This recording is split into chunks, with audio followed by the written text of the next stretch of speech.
Fala assim, eu tenho duas donas chatas, elas não deixam eu dormir, sabe?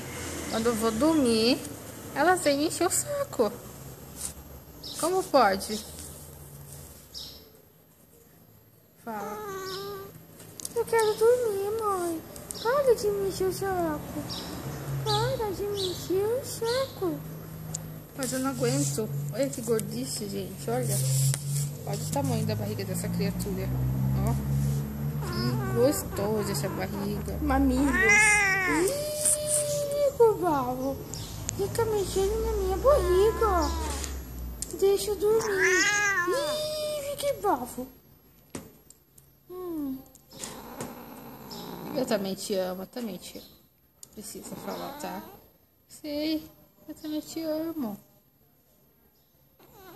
Mas não dá pra aguentar. Ai, que barrigão.